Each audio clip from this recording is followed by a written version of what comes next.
नमस्कार श्रोता बंधु सृजन सुरभि को आपण मानक स्वागत। आज आसतु शुणा भगवान श्रीकृष्णंकर अमृतमय उपदेश भक्ति और ज्ञानर अद्भुत संदेश पवित्र गीतार सार कथा। ओम नमो भगवते वासुदेवाय। आज को प्राय 10,000 वर्ष तले आम भारतवर्षरे कुरुवंशर राजा माने राजुती करुथिले। गंगा नदी कूଳରେ ଥିବା समृद्धिशाली नगर हस्तिनापुर सेमानंकर राजधानी थिला। कालक्रमे कुरुवंशरे धृतराष्ट्र और पांडु नामरे दुई भाई जात होइथिले। बड़ भाई धृतराष्ट्र जन्मरु अंध थिले, तेणु सान भाई पांडु हस्तिनापुरर राजा होइथिले। धृतराष्ट्रंकर दुर्योधन दुशासन प्रभृति 100 पुଅ थिले। सेमानंकु कौरव कुहाଯାଉଥିଲା।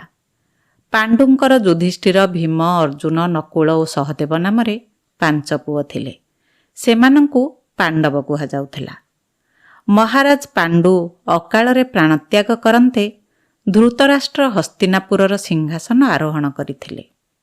पांडव माने स्वभावरे सरल और धर्मपरायण थिले, किंतु कौरव माने थिले अत्यंत खल प्रकृतिर।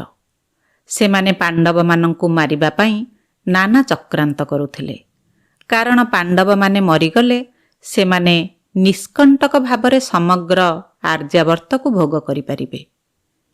कौरव और पांडवंकर पितामह भीष्म दुई कूल मध्यरे विवाद एड़ाइबा पई राज्य को दुई भाग करिदेले।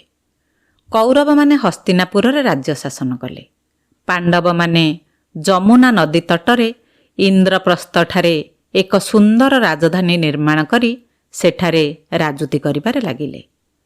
सेतेबेले पांचाल देशर राजकुमारी द्रौपदी थिले सुंदरी मानक मध्यरे अद्वितीया। तांकर स्वयंवर पई एक कष्टसाध्य लाखबिंधार आयोजन करा जायथिला। दुर्योधन प्रभृति कौनसी राजकुमार सेही लाखबिंधारे सफल होई पारि नथिले। एकमात्र अर्जुन लक्ष्यभेद करी द्रौपदींकु लाभ करिथिले। माँ कुंतींकर निर्देश अनुसारे पांडव 5 भाई द्रौपदींकु विवाह करिथिले। एहापरे पांचाल राज्यर सहयोगरे पांडव माने उत्तरोत्तर उन्नति करिबारे लागिले। सेमानंकर ऐश्वर्य कौरव मानंक पक्षरे चक्षुशूल ହେଲା। सेमाने चक्रांत करी एक कपट पशा खेଳରେ पांडवंकु हराई वनवासरे पठाई देले। पशा खेଳର शर्त अनुଯାयी पांडव माने 12 वर्ष वनवास और 1 वर्ष अज्ञातवास करी फेरिले। तथापि कौरव माने सेमानंकु तांक राज्य फेराइले नाही। पांडवंक सखा श्रीकृष्ण दूत रूपे हस्तिनापुर जाई दुई पक्ष मध्यरे मिलामिशा कराइबा पई कौरवंकु बहुत बुझाइले, किंतु मानी दुर्योधन बिना युद्धरे छुंची मुनरे मुन्ने जागा देबे नाही बोली जणाई देले। फलरे कौरव और पांडवंक मध्यरे युद्ध अनिर्वार्य होई पड़िला। पितामह भीष्म, गुरु द्रोण, सुतपुत्र कर्ण, मद्र राजा शल्य, मातुल शकुनी, भीणोई जयद्रथ और भूरिश्रवा प्रभृति वीर माने कौरव मानंक पटरे रहिले। महाराज द्रुपद, राजा विराट, युवराज धृष्टद्युम्न, श्रीखंडी, सात्यकी, घटोत्कच और अभिमन्यु प्रभृति वीर माने पांडव पटरे रहिले। एही युद्धरे श्रीकृष्ण निजे न लढ़ी तांकर प्रिय सखा अर्जुनंक रथरे सारथी हेले। कौरवंकर 11 अक्षौणी सैन्य और पांडवंकर 7 अक्षौणी सैन्य कुरुक्षेत्र पड़ियारे परस्परर सम्मुखीन हेले। महाराज धृतराष्ट्रंकर युद्धर विवरणी जानिबाकु इच्छा ହେଲା। तेणु से मुनिश्रेष्ठ व्यासंकु अनुरोध करी कहिले, मुनिश्रेष्ठ मो जन्मरु अंध, कुरुक्षेत्र युद्धर विवरणी जानिबा पई मोर इच्छा हेउछि। कृपा करी ताहार किछि उपाय करंतु, कारण युद्ध क्षेत्र को जाई युद्ध देखिबा मो पक्षरे संभव नुहे। व्यास कहिले, महाराज मु तुमर सारथी संजयंकु दिव्य दृष्टि प्रदान करुछि। से ता बलरे एही राजबाटीरु युद्धर घटनावली देखि तुम आगरे वर्णना करिबे। महाराज धृतराष्ट्र कहिले, मु କୃତାର୍ଥ ହେଲି ମୁନିବର, ମୋର ପ୍ରଣାମ ଗ୍ରହଣ କରନ୍ତୁ। ମୁନିବର ବ୍ୟାସଙ୍କ ନିର୍ଦ୍ଦେଶରେ ସଞ୍ଜୟ ଧୃତରାଷ୍ଟ୍ରଙ୍କ ନିକଟରେ ଉପବିଷ୍ଟ ହେଲେ। ସେ ଦିବ୍ୟ ଦୃଷ୍ଟି ବଳରେ ସେହିଠାରୁ ଯୁଦ୍ଧକ୍ଷେତ୍ରସ୍ଥ ବୀରମାନଙ୍କର ଗତିବିଧିକୁ ସ୍ପଷ୍ଟ ରୂପେ ଦେଖିପାରୁଥାନ୍ତି। ସେତିକିବେଳେ ଯୁଦ୍ଧର ବିବରଣୀ ଜାଣିବା ପାଇଁ ଧୃତରାଷ୍ଟ୍ର ବ୍ୟଗ୍ର ହେଲେ। ଧୃତରାଷ୍ଟ୍ର ସଞ୍ଜୟଙ୍କୁ ପଚାରିଲେ, ହେ ସଞ୍ଜୟ, ଧର୍ମକ୍ଷେତ୍ର କୁରୁକ୍ଷେତ୍ରରେ ମୋର ପୁତ୍ରମାନେ ଓ ପାଣ୍ଡୁଙ୍କର ପୁତ୍ରମାନେ ଯୁଦ୍ଧ କରିବା ଇଚ୍ଛାରେ ପ୍ରସ୍ତୁତ ହୋଇ ପରସ୍ପରର ସମ୍ମୁଖୀନ ହୋଇଛନ୍ତି। ସେମାନେ ଏବେ କ'ଣ କରୁଛନ୍ତି? ସଞ୍ଜୟ କହିଲେ, ମହାରାଜ, ଆପଣଙ୍କ ସୈନ୍ୟମାନେ ଯେପରି ବ୍ୟୁହ ଆକାରରେ ସଜ୍ଜିତ ହୋଇଛନ୍ତି, ପାଣ୍ଡବଙ୍କ ସୈନ୍ୟମାନେ ମଧ୍ୟ ସେହିପରି ବ୍ୟୁହ ଆକାରରେ ସଜ୍ଜିତ ହୋଇଛନ୍ତି। ପିତାମହ ଭୀଷ୍ମ କୌରବ ସେନାର ସେନାପତି ହୋଇଛନ୍ତି। ପାଣ୍ଡବ ସେନାର ସେନାପତି ହୋଇଛନ୍ତି ଯୁବରାଜ ଧୃଷ୍ଟଦ୍ୟୁମ୍ନ।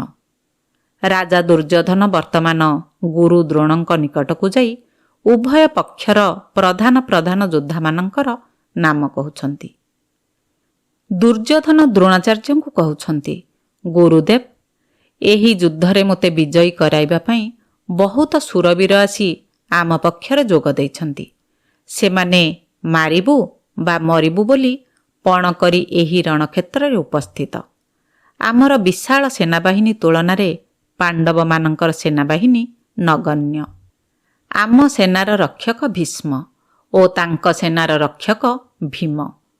ପିତାମହ ଭୀଷ୍ମ ଅପରାଜେୟ, କାରଣ ସେ ଇଚ୍ଛାମୃତ୍ୟୁ ବରରେ ବଳିୟାନ। ସେ ଏକାକୀ ଶତ୍ରୁପକ୍ଷକୁ ଧ୍ୱଂସ କରିବାକୁ ସମର୍ଥ। କିନ୍ତୁ ସେ ଏକମାତ୍ର ଶିଖଣ୍ଡୀ ବିରୁଦ୍ଧରେ ଅସ୍ତ୍ର ପ୍ରୟୋଗ କରିବେ ନାହିଁ ବୋଲି ଜଣାଇ ଦେଇଛନ୍ତି, କାରଣ ଶିଖଣ୍ଡୀ ପ୍ରକୃତରେ ଜଣେ ନାରୀ। ଜଣେ ଯକ୍ଷ ତାଙ୍କୁ ପୁରୁଷରେ ପରିଣତ କରିଦେଇଛି। ବର୍ତ୍ତମାନ ଆମର କର୍ତ୍ତବ୍ୟ ହେଉଛି ଭୀଷ୍ମଙ୍କୁ ସବୁଆଡ଼ୁ ଜଗି ରହିବା, ଯେପରି ଶିଖଣ୍ଡୀ ତାଙ୍କ ସମ୍ମୁଖକୁ ଆସିପାରିବ ନାହିଁ।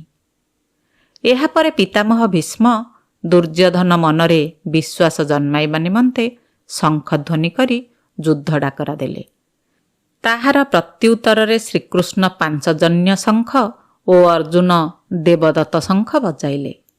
ଉଭୟ ପକ୍ଷର ବୀରମାନଙ୍କର ଶଙ୍ଖଧ୍ୱନି ସହିତ ଭେରୀ ତୁରୀ ପ୍ରଭୃତି ନାନା ପ୍ରକାର ଯୁଦ୍ଧବାଦ୍ୟ ହଠାତ୍ ବାଜି ଉଠିଲା। ସେହି ସବୁ ବାଦ୍ୟମାନଙ୍କର ତୁମୁଳ ଧ୍ୱନି ଗଗନ ପବନକୁ ପ୍ରକମ୍ପିତ କଲା। ଯୁଦ୍ଧର ନିୟମ ଅନୁସାରେ ଶସ୍ତ୍ରଚାଳନାର ବେଳା ଆସି ଉପସ୍ଥିତ ହେଲା। ଦୁର୍ଯ୍ୟୋଧନ, ଭୀଷ୍ମ, ଦ୍ରୋଣ ପ୍ରଭୃତି ନିଜ ନିଜର ଅସ୍ତ୍ର ପ୍ରୟୋଗ କରିବା ପାଇଁ ପ୍ରସ୍ତୁତ ହେଲେ। ଅର୍ଜୁନ ମଧ୍ୟ ନିଜର ପ୍ରସିଦ୍ଧ ଗାଣ୍ଡିବ ଧନୁରେ ଗୁଣ ଚଢ଼ାଇ ଟଙ୍କାର ଦେଲେ ଓ ସେଥିରେ ଶର ଯୋଖିଲେ। ଅର୍ଜୁନଙ୍କ ଶରର ପ୍ରତିଶର କରିବା ପାଇଁ କୌରବମାନେ ପ୍ରସ୍ତୁତ ହୋଇଗଲେ। କିନ୍ତୁ କି ଆଶ୍ଚର୍ଯ୍ୟ! ଅର୍ଜୁନ ଶର ପ୍ରୟୋଗ କଲେ ନାହିଁ। ସେ ଶ୍ରୀକୃଷ୍ଣଙ୍କୁ କହିଲେ, ହେ ଅଚ୍ୟୁତ, ମୋ ରଥକୁ ଅଳ୍ପ ସମୟ ପାଇଁ ଦୁଇ ସେନାର ମଝିକୁ ନିଅନ୍ତୁ। ମୁଁ ଯୁଦ୍ଧ ପୂର୍ବରୁ ଉଭୟ ପକ୍ଷର ବୀରମାନଙ୍କୁ ଟିକେ ଭଲ କରି ଦେଖିନିଏ। ଏହାଛଡ଼ା ମୋର ସମାସ୍କନ୍ଦ ବୀରମାନଙ୍କୁ ମଧ୍ୟ ମୁଁ ଦେଖିବାକୁ ଇଚ୍ଛା କରୁଛି। ଏହାପରେ ଶ୍ରୀକୃଷ୍ଣ କପିଧ୍ୱଜ ରଥକୁ ନେଇ ଦୁଇ ସେନା ମଝିରେ ଠିଆ କରାଇ କହିଲେ, ହେ ପାର୍ଥ, ତୁମେ ଏବେ ଏଇ କୌରବମାନଙ୍କୁ ଭଲ କରି ଦେଖିନିଅ। ଅର୍ଜୁନ ରଥ ଉପରୁ ଦୁଇ ସେନାଙ୍କ ପ୍ରତି ଦୃଷ୍ଟି ନିକ୍ଷେପ କଲେ। ସେ ଦେଖିଲେ ଯେ ତାଙ୍କର ସକଳ ଆତ୍ମୀୟ ସ୍ୱଜନ ସେହି ରଣଭୂମିରେ ରୁଣ୍ଡ ହୋଇଛନ୍ତି। ସେମାନଙ୍କୁ ଦେଖି ତାଙ୍କର ହୃଦୟ ଦୟାରେ ତରଳିଗଲା। ସେ ଅତ୍ୟନ୍ତ ଶୋକାତୁର ହୋଇ କହିଲେ, ହେ କୃଷ୍ଣ, ଏଠି ଆତ୍ମୀୟ ସ୍ୱଜନମାନଙ୍କୁ ଯୁଦ୍ଧ କରିବା ପାଇଁ ରୁଣ୍ଡ ହୋଇଥିବାର ଦେଖି ମୋର ରୁମ ଟାଙ୍କୁରି ଉଠୁଛି, ଦେହ ଥରୁଛି ଓ ମୁଣ୍ଡ ବୁଲାଉଛି। ମୋ ହାତରୁ ଗାଣ୍ଡିବ ଧନୁ ଖସି ପଡ଼ୁଛି। ଯେଉଁମାନଙ୍କୁ ନେଇ ଆମେ ରାଜ୍ୟ ଭୋଗ କରିବା କଥା, ସେମାନଙ୍କୁ ମୁଁ ମାରିବି କେମିତି? ଏମାନେ ମୋତେ ମାରିଲେ ମଧ୍ୟ ମୁଁ ଏମାନଙ୍କୁ ମାରିପାରିବି ନାହିଁ। ଶ୍ରୀକୃଷ୍ଣ କହିଲେ, କିନ୍ତୁ କୌରବମାନେ ମହାପାପୀ, ସେମାନଙ୍କୁ ଦୟା ଦେଖାଇବା ଉଚିତ ନୁହେଁ। ଅର୍ଜୁନ କହିଲେ, ତାହା ମୁଁ ଜାଣେ। ସେମାନେ ଭୀମକୁ ବିଷଲଡ଼ୁ ଖୁଆଇବା ଠାରୁ ଆରମ୍ଭ କରି ଦ୍ରୌପଦୀଙ୍କ ବସ୍ତ୍ରହରଣ ସମେତ ବହୁ ଅନ୍ୟାୟ କରିଛନ୍ତି। ତଥାପି ସେମାନେ ଆମର କୁଟୁମ୍ବ। ସେମାନଙ୍କୁ ମାରିଲେ ଆମର ବଂଶ ବୁଡ଼ିଯିବ। ସ୍ତ୍ରୀମାନେ କୁଳଟା ହୋଇଯିବେ ଗୁଡ଼ାଏ ବର୍ଣ୍ଣଶଙ୍କର ଜାତ ହେବେ। ଆମ ବଂଶରେ ପିଣ୍ଡ ପାଣି ଦେବାକୁ କେହି ରହିବେ ନାହିଁ। ପିତୃପୁରୁଷମାନେ ନର୍କରେ ପଡ଼ିବେ। ଆମ୍ଭେମାନେ ମଧ୍ୟ ମିତ୍ର ହତ୍ୟା ଓ କୁଳ ହତ୍ୟା ଦୋଷରେ ଦୋଷୀ ହୋଇ ନର୍କରେ ପଡ଼ିବୁ। ତେଣୁ ହେ ମାଧବ, ମୁଁ କଦାପି ଧୃତରାଷ୍ଟ୍ରଙ୍କ ପୁଅମାନଙ୍କୁ ମାରିପାରିବି ନାହିଁ। ଅର୍ଜୁନ ଏହିପରି କହି ଧନୁଷର ତ୍ୟାଗ କରି ଅତ୍ୟନ୍ତ ବିଷାଦଗ୍ରସ୍ତ ହୋଇ ଗାଲରେ ହାତ ଦେଇ ରଥ ଉପରେ ବସି ପଡ଼ିଲେ। ଶ୍ରୀକୃଷ୍ଣ ଅର୍ଜୁନଙ୍କୁ ବୁଝାଇ କହିଲେ, ହେ ଅର୍ଜୁନ, ବର୍ତ୍ତମାନ ଯୁଦ୍ଧାରମ୍ଭର ସମୟ। ଏହି ବିଷମ ସଙ୍କଟ ସମୟରେ ତୁମର ଏପରି ମତିଭ୍ରମ ହେଲା କାହିଁକି? ତୁମେ ଗୋଟାଏ କାପୁରୁଷ ପରି ଆଚରଣ କାହିଁକି କରୁଛ? ତୁମ ଭଳି ବୀରଠାରେ ଏପରି କାତରତା ଶୋଭା ପାଏ ନାହିଁ। ତୁମେ ଉଠ, ଧନୁଶର ଧରି ଠିଆ ହୁଅ। ଅର୍ଜୁନ କହିଲେ, ହେ ମଧୁସୂଦନ, ସେପଟେ ଅଛନ୍ତି ପିତାମହ ଭୀଷ୍ମ ଓ ଗୁରୁ ଦ୍ରୋଣ। ଭୀଷ୍ମ ମୋତେ କାଖେଇ କୁଣ୍ଢେଇ ମଣିଷ କରିଛନ୍ତି। ଗୁରୁ ଦ୍ରୋଣଙ୍କ କୃପାରୁ ମୁଁ ଅସ୍ତ୍ରବିଦ୍ୟା ଶିକ୍ଷା କରିଛି। ସେମାନଙ୍କୁ ମୁଁ ଫୁଲମାଳ ଦେଇ ପୂଜା କରିବା କଥା। ତା ପରିବର୍ତ୍ତେ ମୁଁ ତାଙ୍କୁ ସରମାଳ ପିନ୍ଧାଇବି କିପରି? ନା, ମୁଁ ଏପରି ଗହୀରିତ କାର୍ଯ୍ୟ କରିପାରିବି ନାହିଁ। ଶ୍ରୀକୃଷ୍ଣ କହିଲେ, ହେ ପରନ୍ତପ, ତୁମ ଗୁରୁମାନେ ଏବେ ତୁମ ବିପକ୍ଷରେ ଯୁଦ୍ଧ କରିବାକୁ ପ୍ରସ୍ତୁତ।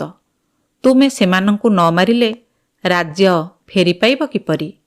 ରାଜ୍ୟ ନ ପାଇଲେ ବଞ୍ଚିବ କିପରି? ଅର୍ଜୁନ କହିଲେ, ହେ ହୃଷିକେଶ, ମୁଁ ଭିକ ମାଗି ପେଟ ପୋଷିବି ପଛକେ ଗୁରୁ ହତ୍ୟା ପାପରେ ଭାଗି ହେବି ନାହିଁ। ଯଦି ଆମେ ସେମାନଙ୍କୁ ମାରି ଜୟଲାଭ କରିବା, ତେବେ ଏହି ଭୂମି ସେମାନଙ୍କ ରକ୍ତରେ ରଞ୍ଜିତ ହୋଇଥିବ। ସେହି କଥା ଭାବି ଆମେ ଶାନ୍ତି ପାଇବୁ କିପରି? ଶ୍ରୀକୃଷ୍ଣ କହିଲେ, ତୁମେ କ'ଣ ଜାଣ ନାହିଁ ଯେ ଯୁଦ୍ଧରେ ରକ୍ତପାତ ଅବଶ୍ୟମ୍ଭାବୀ? ପ୍ରକୃତ ବୀର କ'ଣ କେବେ ରକ୍ତପାତକୁ ଭୟ କରେ? ଅର୍ଜୁନ କହିଲେ, ଏହା ସତ୍ୟ ଯେ ଯୁଦ୍ଧ ହେଲେ ରକ୍ତପାତ ସୁନିଶ୍ଚିତ। ତଥାପି ମୁଁ ମୋର ଭାଇ ବନ୍ଧୁଙ୍କୁ ମାରି ବଞ୍ଚିବାକୁ ଚାହୁଁନାହିଁ। ଏସବୁ କଥା ଭାବି ମୋର ମତିଭ୍ରମ ହୋଇଗଲାଣି। ମୁଁ ଧର୍ମ କ'ଣ ଅଧର୍ମ କ'ଣ ବୁଝିପାରୁନାହିଁ। ମୋର ସ୍ୱଭାବ କହୁଛି ଯୁଦ୍ଧ କର, କିନ୍ତୁ କରୁଣା କହୁଛି ସ୍ୱଜନ ହତ୍ୟା କର ନାହିଁ। ଏ ପରିସ୍ଥିତିରେ ମୁଁ କରିବି କ'ଣ? ହେ ମଧୁସୂଦନ, ମୁଁ ତୁମଠାରେ ଆତ୍ମସମର୍ପଣ କରୁଛି। ତୁମେ ମୋତେ ତୁମର ଶିଷ୍ୟ ରୂପେ ଗ୍ରହଣ କରି ଯଥାର୍ଥ ଉପଦେଶ ଦିଅ। ଅନ୍ତର୍ଯ୍ୟାମୀ ଶ୍ରୀକୃଷ୍ଣ ଅର୍ଜୁନଙ୍କ ମନରେ ଜାତ ହୋଇଥିବା ଦ୍ୱନ୍ଦ୍ୱକୁ ବୁଝିପାରିଲେ। ସେ ଜାଣିପାରିଲେ ଯେ ବୀର ଅର୍ଜୁନ ମୋହ ଯୋଗୁଁ ବିଷର୍ଣ୍ଣ ହୋଇପଡ଼ିଛନ୍ତି। ତାଙ୍କର ସେହି ମୋହକୁ ନାଶ କରିବା ଆବଶ୍ୟକ। ସେଥିପାଇଁ ସେ ଅର୍ଜୁନଙ୍କୁ ଗୀତା ନାମକ ଉପଦେଶ ପ୍ରଦାନ କଲେ। ଶ୍ରୀକୃଷ୍ଣ କହିଲେ, ଅର୍ଜୁନ, ତୁମର ଆତ୍ମୀୟ ସ୍ୱଜନ ମରିଯିବେ ବୋଲି ତୁମର ବହୁତ ଦୁଃଖ ହେଉଛି। କିନ୍ତୁ ଏ ସଂସାରରେ ଯିଏ ଜନ୍ମ ନେବ ତାର ମୃତ୍ୟୁ ନିଶ୍ଚିତ ଓ ଯିଏ ମରିବ ତାର ଜନ୍ମ ନିଶ୍ଚିତ। ତେଣୁ ଏ ବିଷୟରେ ଦୁଃଖ କରିବାର କ'ଣ ଅଛି? ଶ୍ରୀକୃଷ୍ଣଙ୍କ କଥା ଶୁଣି ଅର୍ଜୁନ ଆଶ୍ଚର୍ଯ୍ୟ ହୋଇ ପଚାରିଲେ, ହେ ଜନାର୍ଦ୍ଦନ, ମୃତଲୋକ ପୁଣି ଜନ୍ମଲାଭ କରିବ କିପରି? ତୁମେ ଯଥାର୍ଥ ପ୍ରଶ୍ନ ପଚାରିଛ। ଶ୍ରୀକୃଷ୍ଣ ସ୍ମିତ ହାସ୍ୟ କରି କହିଲେ, ପ୍ରଥମେ ବୁଝ ମରେ କିଏ? ମରେ ଏହି ସ୍ଥୂଳ ଦେହ। ପ୍ରତ୍ୟେକ ଜୀବଦେହରେ ସୂକ୍ଷ୍ମ ରୂପରେ ଆତ୍ମା ବିଦ୍ୟମାନ। ସେହି ଜୀବାତ୍ମା ଅମର ଅଟେ। ଭୀଷ୍ମ ଦ୍ରୋଣ ପ୍ରଭୃତି ମଲେ ମଧ୍ୟ ସେମାନଙ୍କର ଜୀବାତ୍ମା ମରିବ ନାହିଁ। ଅର୍ଜୁନ ପଚାରିଲେ, ଆତ୍ମା କିପରି ପଦାର୍ଥ? ତାହା କେବେ ସୃଷ୍ଟି ହେଲା? ପୁଣି ତାହା କେତେ କାଳ ଯାଏଁ ରହିବ?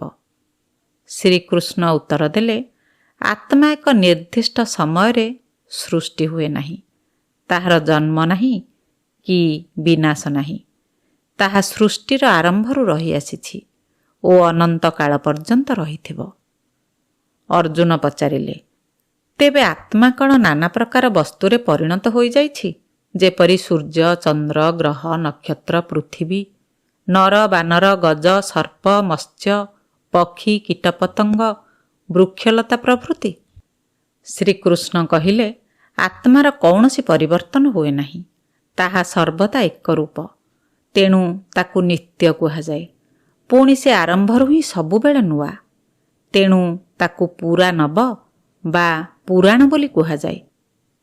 ଅର୍ଜୁନ ପଚାରିଲେ, ପ୍ରଳୟ ବେଳେ ସୃଷ୍ଟି ଧ୍ୱଂସ ହୋଇଯାଏ, ସେତେବେଳେ ଆତ୍ମାର କ'ଣ ହୁଏ? ଶ୍ରୀକୃଷ୍ଣ ଉତ୍ତର ଦେଲେ, ଆତ୍ମା ଅବିନାଶୀ।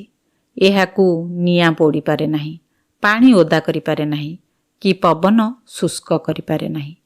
ଏହାକୁ ଅସ୍ତ୍ରଶସ୍ତ୍ରରେ କାଟି ହେବ ନାହିଁ। ଶରୀରକୁ ହତ୍ୟା କରାଯାଇପାରେ, କିନ୍ତୁ ଆତ୍ମାକୁ ନୁହେଁ। ଅର୍ଜୁନ ପଚାରିଲେ, ଶରୀର ନଷ୍ଟ ହୋଇଗଲେ ଆତ୍ମା କରେ କ'ଣ? ଶ୍ରୀକୃଷ୍ଣ କହିଲେ, ଲୋକେ ଯେମିତି ପୁରୁଣା ଲୁଗାକୁ ବଦଳାଇ ନୂଆ ଲୁଗା ପିନ୍ଧନ୍ତି, ଆତ୍ମା ସେହିପରି ପୁରୁଣା ଶରୀରକୁ ଛାଡ଼ି ନୂଆ ଶରୀରକୁ ଚାଲିଯାଏ। ଆତ୍ମା ଏହି ଦେହ ଭିତରେ ଥାଇ ଯେମିତି ବାଲ୍ୟ, ଯୌବନ ଓ ବାର୍ଦ୍ଧକ୍ୟକୁ ଭୋଗ କରେ, ସେମିତି ଗୋଟିଏ ଦେହ ଛାଡ଼ି ଅନ୍ୟ ଦେହକୁ ଚାଲିଯାଏ। ତେଣୁ ସେ ବିଷୟରେ ବୃଥା ଶୋକ କରିବା ଅନୁଚିତ। ଅର୍ଜୁନ ପଚାରିଲେ, ଆତ୍ମା ଏ ଦେହ ଭିତରେ ରହି କରେ କ'ଣ? ଆମର ଇନ୍ଦ୍ରିୟମାନେ ଯେଉଁ ଦେଖାଶୁଣାଦି କାର୍ଯ୍ୟ କରନ୍ତି, ସେହି ସବୁ କାର୍ଯ୍ୟ ସହ ଆତ୍ମାର ସମ୍ବନ୍ଧ କ'ଣ ମୋତେ ବୁଝାଇ କୁହନ୍ତୁ। ଶ୍ରୀକୃଷ୍ଣ କହିଲେ, ଆତ୍ମା ସକଳ କାର୍ଯ୍ୟର ସାକ୍ଷୀ ମାତ୍ର। ସେ କୌଣସି କାର୍ଯ୍ୟ କରେ ନାହିଁ। ପଦ୍ମପତ୍ରରେ ଜଳବିନ୍ଦୁ ଯେପରି ଲାଗେ ନାହିଁ, ଆତ୍ମା ସେହିପରି ଶରୀରର କୌଣସି କାର୍ଯ୍ୟରେ ଲିପ୍ତ ହୁଏ ନାହିଁ। ଅର୍ଜୁନ କହିଲେ, ଆତ୍ମା ଯଦି ସକଳ ବିଷୟରେ ନିର୍ଲିପ୍ତ, ତେବେ ମୋତେ ଯୁଦ୍ଧ ରୂପକ ଘୋର କର୍ମ କରିବାକୁ କାହିଁକି କହୁଛନ୍ତି? ଶ୍ରୀକୃଷ୍ଣ କହିଲେ, କେହି କେବେ ହେଲେ କର୍ମ ନ କରି ରହିପାରିବ ନାହିଁ। ଖାଇବା, ପିଇବା, ଶୋଇବା ପ୍ରଭୃତି କର୍ମ ପ୍ରତ୍ୟେକ ପ୍ରାଣୀକୁ କରିବାକୁ ହୁଏ। କୌଣସି କାର୍ଯ୍ୟ ନ କଲେ ଜୀବନ ନିର୍ବାହ ହୋଇପାରିବ ନାହିଁ। ଅର୍ଜୁନ କହିଲେ, ପ୍ରତ୍ୟେକଙ୍କୁ କର୍ମ କରିବାକୁ ହେବ, ଏହା ଠିକ୍, କିନ୍ତୁ ଯୁଦ୍ଧ ରୂପକ ଭୟଙ୍କର କର୍ମ କରିବା ତ ଏକାନ୍ତ ଆବଶ୍ୟକ ନୁହେଁ। ଶ୍ରୀକୃଷ୍ଣ କହିଲେ, ତୁମେ ଯଦି ବର୍ତ୍ତମାନ ଯୁଦ୍ଧକ୍ଷେତ୍ରରୁ ପଳାୟନ କର, ତେବେ ଶତ୍ରୁମାନେ କ'ଣ କହିବେ ଭାବିଛ ତ? ସେମାନେ କହିବେ ଯେ, ଅର୍ଜୁନ ନାମକୁ ମାତ୍ର ବଡ଼ ବୀର, ଏତେ ଗୁଡ଼ାଏ ଯୋଦ୍ଧାଙ୍କୁ ଦେଖି ଡରି ପଳାଇଗଲା। ଏହି ଅପମାନ ସହି ବଞ୍ଚିବାଠାରୁ ଯୁଦ୍ଧରେ ମରିବା ଶ୍ରେୟସ୍କର ନୁହେଁ କି? ତା ଛଡ଼ା ଏହା ଯୁଦ୍ଧକ୍ଷେତ୍ର ନୁହେଁ, ଉନ୍ମୁକ୍ତ ସ୍ୱର୍ଗଦ୍ୱାର। ତୁମେ ଜିଣିଲେ ରାଜ୍ୟ ଭୋଗ କରିବ, ମଲେ ସ୍ୱର୍ଗ ଲାଭ କରିବ। ହେ ପାର୍ଥ, ଯେଉଁ କ୍ଷତ୍ରିୟଙ୍କ ଭାଗ୍ୟରେ ଏପରି ସୁଯୋଗ ମିଳେ, ସେମାନେ ଧନ୍ୟ। ଅର୍ଜୁନ କହିଲେ, ଆଚ୍ଛା, ତୁମ କଥା ଅନୁସାରେ ମୁଁ ଯଦି ଯୁଦ୍ଧ କରିବି, ତେବେ ସେଥିରୁ ଯେଉଁ ଫଳ ପାଇବି, ତାହା କି ପ୍ରକାର ମଙ୍ଗଳ କରିବ? ଯୁଦ୍ଧରେ କେତେ କେତେ ବୀର ମରିବେ, କେତେ କେତେ ଆହତ ହେବେ। ସେମାନଙ୍କ ସ୍ତ୍ରୀ ପିଲାଛୁଆଙ୍କର କାନ୍ଦ ବୋବାଳି ପଡ଼ିଯିବ। କିଏ ସ୍ୱାମୀକୁ, କିଏ ପୁଅକୁ, କିଏ ବାପକୁ, କିଏ ବା ଭାଇକୁ ହରାଇବ। କାହାର ଗୋଡ଼ ହାତ କଟିଯିବ, କାହାର ଆଖି ଫୁଟିଯିବ। ଯୁଦ୍ଧରୁ କେବଳ ଏହିସବୁ କୁଫଳ ମିଳିବ, ତାହା କ'ଣ କେବେ ତୃପ୍ତି ଦେଇପାରିବ? ଶ୍ରୀକୃଷ୍ଣ କହିଲେ, ତୁମର କେବଳ କର୍ମରେ ଅଧିକାର, ଫଳରେ ତୁମର ଅଧିକାର ନାହିଁ। ଫଳକାମୀ ଲୋକ କେବେ ହେଲେ ମୁକ୍ତି ପାଏ ନାହିଁ। ସେ ସର୍ବଦା ସଂସାରର ଜଞ୍ଜାଳରେ ଘାଣ୍ଟି ହେଉଥାଏ। ଅର୍ଜୁନ କହିଲେ, ପ୍ରତ୍ୟେକ ଲୋକ କିଛି ନା କିଛି ଫଳ ପାଇବା ଆଶାରେ କର୍ମ କରିଥାଏ। ଫଳକୁ ଛାଡ଼ି କର୍ମ କରିବା କେମିତି? ଶ୍ରୀକୃଷ୍ଣ କହିଲେ, ସେଥିପାଇଁ ତୁମକୁ ଯୋଗ ସାଧନା କରିବାକୁ ହେବ। ଅର୍ଜୁନ ପଚାରିଲେ, ଯୋଗ କାହାକୁ କୁହନ୍ତି? ତାକୁ କିପରି ସାଧନା କରାଯାଏ? ଶ୍ରୀକୃଷ୍ଣ କହିଲେ, ପ୍ରତ୍ୟେକଙ୍କ ଶରୀରରେ ଜୀବାତ୍ମା ଅଛି। ପ୍ରତ୍ୟେକ ଜୀବାତ୍ମା ପରମାତ୍ମାଙ୍କର ଅଂଶବିଶେଷ। ଜୀବାତ୍ମାର ପରମାତ୍ମାଙ୍କ ସହ ମିଳନର ନାମ ହିଁ ଯୋଗ। ଅର୍ଜୁନ ପଚାରିଲେ, ଯଦି ପ୍ରତ୍ୟେକ ଜୀବାତ୍ମା ପରମାତ୍ମାଙ୍କର ଅଂଶ, ତେବେ ସକଳ ପ୍ରାଣୀ ଏକାପରି ହେବା କଥା, ତେବେ ସେମାନେ ଅଲଗା ଅଲଗା କାହିଁକି ହୋଇଛନ୍ତି? ଶ୍ରୀକୃଷ୍ଣ କହିଲେ, ଜୀବମାନେ ନିଜ ନିଜର କର୍ମ ଯୋଗୁଁ ନାନା ପ୍ରକାରର ରୂପ ଧାରଣ କରନ୍ତି। ଯିଏ ଯେପରି କର୍ମ କରେ, ତାର ଭାବନା ସେହି ପ୍ରକାରର ହୋଇଥାଏ। ସେହି ଭାବନା ସୂକ୍ଷ୍ମ ରୂପରେ ତରଙ୍ଗ ଆକାରରେ ମନରେ ରହିଯାଏ। ତାକୁ କୁହାଯାଏ ସଂସ୍କାର। ସେହି ସଂସ୍କାର ଅନୁସାରେ ପ୍ରାଣୀ, ଦେବ, ମନୁଷ୍ୟ, ପଶୁପକ୍ଷୀ, କୀଟପତଙ୍ଗ ବା ବୃକ୍ଷଲତା ରୂପରେ ଜନ୍ମଗ୍ରହଣ କରେ। ମନ ହେଉଛି ଜୀବାତ୍ମାର ଆବରଣ ସ୍ୱରୂପ। ଯେପରି ରଥ ଭିତରେ ବସିଥିବା ବ୍ୟକ୍ତିମାନେ ରଥ ଯୁଆଡ଼େ ଯାଏ ସିଆଡ଼େ ଯାଆନ୍ତି, ସେହିପରି ରଥରୂପୀ ମନ ଯୁଆଡ଼େ ଯାଏ ତା ଭିତରେ ଅବସ୍ଥାନ କରୁଥିବା ଜୀବାତ୍ମା ମଧ୍ୟ ସେଇଆଡ଼େ ଯାଏ। ଅର୍ଜୁନ କହିଲେ, ଏଇ ମନ ତ ଖୁବ୍ ଶକ୍ତିଶାଳୀ ଓ ଚଞ୍ଚଳ, ତାକୁ ଆୟତ୍ତ କରିବା ଅତ୍ୟନ୍ତ କଷ୍ଟସାଧ୍ୟ। ଶ୍ରୀକୃଷ୍ଣ କହିଲେ, ଅଭ୍ୟାସ ଓ ବୈରାଗ୍ୟ ଏଇ ଦୁଇଟି ଦ୍ୱାରା ମନକୁ ଆୟତ୍ତ କରାଯାଇପାରିବ। ଅର୍ଜୁନ ପଚାରିଲେ, ଅଭ୍ୟାସ କାହାକୁ କହନ୍ତି? ଶ୍ରୀକୃଷ୍ଣ କହିଲେ, କାରିଗର ପିଲାଟିଏ ଯେତେବେଳେ ମୂର୍ତ୍ତି ଗଢ଼ିବାକୁ ଶିଖେ ତାକୁ ବହୁ ଯତ୍ନ କରିବାକୁ ପଡ଼ିଥାଏ। କାଳକ୍ରମେ ସେହି କାମ ବାରମ୍ବାର କରି କରି ତାର ମନ ସେଥିରେ ତନ୍ମୟ ହୋଇଯାଏ। ଶେଷରେ ଏମିତି ହୋଇଯାଏ ଯେ ସେ ଆଖି ବୁଜି ମଧ୍ୟ ସୁନ୍ଦର ମୂର୍ତ୍ତିଟିଏ ଗଢ଼ି ଦେଇପାରେ। ଏହା ହିଁ ହେଲା ଅଭ୍ୟାସ। ଅସ୍ଥିର ମନକୁ ଧୀରେ ଧୀରେ ମନରୂପକ ଆବରଣ ମଧ୍ୟରେ ଥିବା ଜୀବାତ୍ମାଠାରେ ଲୟ ରଖିବାରେ ନିୟୋଜିତ କରାଯାଏ। ମନ କ୍ଷଣକ ପାଇଁ ଆତ୍ମସ୍ୱରୂପ ଚିନ୍ତା କରେ, ପୁଣି ପର ମୁହୂର୍ତ୍ତରେ ଅନ୍ୟ କଥା ଭାବେ। ମନକୁ ବାରମ୍ବାର ଅନ୍ୟ ବିଷୟରୁ ନିବୃତ୍ତ କରାଇ ଆତ୍ମା ବିଷୟ ଭାବିବାରେ ପ୍ରବୃତ୍ତ କରାଇବା ହିଁ ଅଭ୍ୟାସ। ଅର୍ଜୁନ ପଚାରିଲେ, ବୈରାଗ୍ୟ ପୁଣି କାହାକୁ କହନ୍ତି? ଶ୍ରୀକୃଷ୍ଣ କହିଲେ, ଆମ ଶରୀରରେ ଇନ୍ଦ୍ରିୟମାନେ ଅଛନ୍ତି। ମନ ସେହି ଇନ୍ଦ୍ରିୟମାନଙ୍କ ମାଧ୍ୟମରେ ନାନା ଭୋଗ୍ୟ ବସ୍ତୁ ଭୋଗ କରେ। ସେ ଆଖିରେ ସୁନ୍ଦର ଦୃଶ୍ୟ ଦେଖେ, କାନରେ ସୁଲଳିତ ସଙ୍ଗୀତ ଶୁଣେ, ନାକରେ ସୁବାସିତ ସୌରଭ ଶୁଙ୍ଗେ, ଜିଭରେ ସୁମିଷ୍ଟ ପଦାର୍ଥ ଚାଖେ ଓ ଅଙ୍ଗୁଳିରେ ନାନା ବସ୍ତୁକୁ ସ୍ପର୍ଶ କରେ। ଯେଉଁ ସବୁ ବସ୍ତୁ ଇନ୍ଦ୍ରିୟମାନଙ୍କୁ ଭଲ ଲାଗେ ସେସବୁ ପାଇଲେ ମନରେ ସୁଖଜାତ ହୁଏ। ଯେଉଁ ସବୁ ବସ୍ତୁ ଇନ୍ଦ୍ରିୟମାନଙ୍କୁ ଭଲ ଲାଗେ ନାହିଁ ସେସବୁ ପାଇଲେ ମନରେ ଦୁଃଖଜାତ ହୁଏ। ପ୍ରତ୍ୟେକ ପ୍ରାଣୀ ସୁଖ ଦୁଃଖର ଅଧୀନ ଅଟନ୍ତି। ପ୍ରତ୍ୟେକଙ୍କୁ ଯାହା ଭଲ ଲାଗେ ସେ ତାହା କରିବାକୁ କାମନା କରେ। କାମନା ପୂରଣ ନ ହେଲେ ପ୍ରାଣୀ ମନରେ କ୍ରୋଧଜାତ ହୁଏ। ତାହାର କାମ୍ୟ ବସ୍ତୁକୁ ଯଦି ଆଉ କିଏ ନେଇଯାଏ ତେବେ ତା ମନରେ ଦ୍ୱେଷଜାତ ହୁଏ। କ୍ରୋଧ ଓ ଦ୍ୱେଷ ଏ ଜଗତରେ ସକଳ ଅନର୍ଥର କାରଣ। କାମନା ଏହାର ମୂଳ। ଏଣୁ କାମନାକୁ ତ୍ୟାଗ କରିବା ହିଁ ବୈରାଗ୍ୟ। ଅର୍ଜୁନ ପଚାରିଲେ, ଯିଏ କାମନା ତ୍ୟାଗ କରିବ ସେ କର୍ମ କରିବ କାହିଁକି? ଶ୍ରୀକୃଷ୍ଣ କହିଲେ, ନିଷ୍କାମ ବ୍ୟକ୍ତି ଲୋକ ସଂଗ୍ରହ ପାଇଁ କର୍ମ କରନ୍ତି। କାରଣ ଏ ଜଗତରେ ଶ୍ରେଷ୍ଠ ଜନ ଯାହା ଯାହା ଆଚରଣ କରନ୍ତି ଇତର ଲୋକ ତାକୁ ଅନୁସରଣ କରନ୍ତି। ଅନ୍ୟମାନଙ୍କର ଆଦର୍ଶ ହେବା ପାଇଁ ପ୍ରତ୍ୟେକଙ୍କୁ ସ୍ୱଧର୍ମ ପାଳନ କରିବାକୁ ହେବ, ନଚେତ୍ ସମାଜ ନଷ୍ଟ ହୋଇଯିବ। ଅର୍ଜୁନ ପଚାରିଲେ, ସ୍ୱଧର୍ମ କାହାକୁ କହନ୍ତି? ଶ୍ରୀକୃଷ୍ଣ କହିଲେ, ଯାହା ନିଜର ସହଜାତ ଧର୍ମ ତାହା ହିଁ ସ୍ୱଧର୍ମ। ସହଜ ଧର୍ମ ଆପାତତଃ ଦୋଷଯୁକ୍ତ ବୋଲି ଜଣାପଡ଼ିଲେ ମଧ୍ୟ ତାକୁ ତ୍ୟାଗ କରିବା ଉଚିତ ନୁହେଁ। ସ୍ୱଧର୍ମ ପାଳନ କରୁ କରୁ ଯଦି ମୃତ୍ୟୁ ହୁଏ ତାହା ଶ୍ରେୟସ୍କର। କିନ୍ତୁ ପରଧର୍ମ ଯେତେ ଭଲ ହେଉ ପଛେ ତାକୁ ଅନୁସରଣ କରିବା ଦ୍ୱାରା ବ୍ୟକ୍ତି କଦାପି କଲ୍ୟାଣ ପାଏ ନାହିଁ। ଏଣୁ ତୁମେ ତୁମର ସ୍ୱଧର୍ମକୁ ଅନୁସରଣ କରି ଯୁଦ୍ଧ କର। ଅର୍ଜୁନ ପଚାରିଲେ, ମୋର ସ୍ୱଧର୍ମ କ'ଣ ତାହା ମୁଁ କିପରି ଜାଣିବି? ଶ୍ରୀକୃଷ୍ଣ କହିଲେ, ମୁଁ ଗୁଣ ଓ କର୍ମ ଅନୁସାରେ 4 ବର୍ଣ୍ଣର ସୃଷ୍ଟି କରିଅଛି। ସେହି 4 ବର୍ଣ୍ଣ ହେଲା ବ୍ରାହ୍ମଣ, କ୍ଷତ୍ରିୟ, ବୈଶ୍ୟ ଓ ଶୂଦ୍ର। ଅଧ୍ୟୟନ, ଅଧ୍ୟାପନ, ଜପ, ତପ, ପୂଜା ଅର୍ଚ୍ଚନା ଆଦି ବ୍ରାହ୍ମଣର ସ୍ୱଧର୍ମ। ବୀରତ୍ୱ, ତେଜ, ପରାକ୍ରମ ଆଦି କ୍ଷତ୍ରିୟର ସ୍ୱଧର୍ମ।